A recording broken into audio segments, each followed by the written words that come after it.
Allah'ım sevdiğime çile dert verme.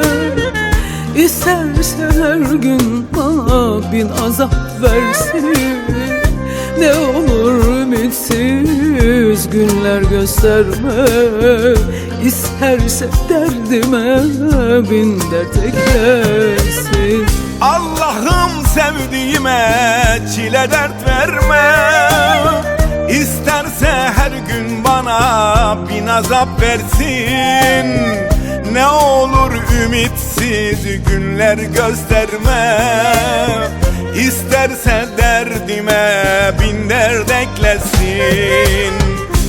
Kul hatasız olmaz, o da öyledir. Belki de suç bende, günah bendedir. O benim canımda candan ötedir. Yeter ki sağ olsun yetişir bana. Kul hatasız olmaz, o da öyledir. Belki de suç bende, günah bendedir. O benim canımda candan ötedir. Yeter ki sağ olsun yetişir bana. Bin türlü isyanda olsa dilimde, yaşama sevincimi alsa da elinde. Bilsem ki huzur vermez bana kabrimde, yine de severim zalim olsa da. Yine de severim kalpsiz olsa da.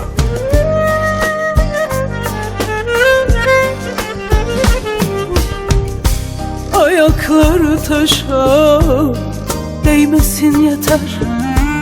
Yerine ölürüm yaşasın yeter. Ayda yılda yüzünü göreyim yeter. İsterse yıllarca sormasın beni.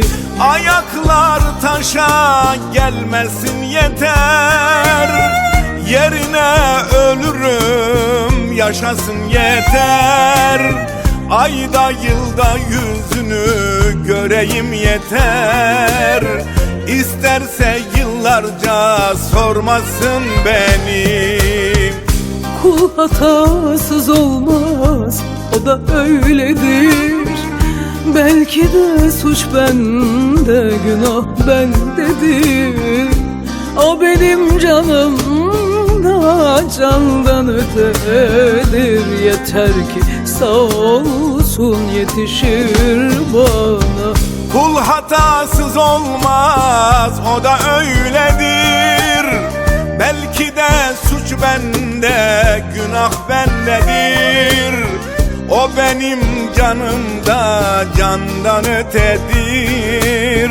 Yeter ki sağ olsun yetişir bana. Kul hatasız olmaz, o da öyledir. Belki de suç bende, günah bendedir. O benim canımda candan ötedir. Yeter ki sağ olsun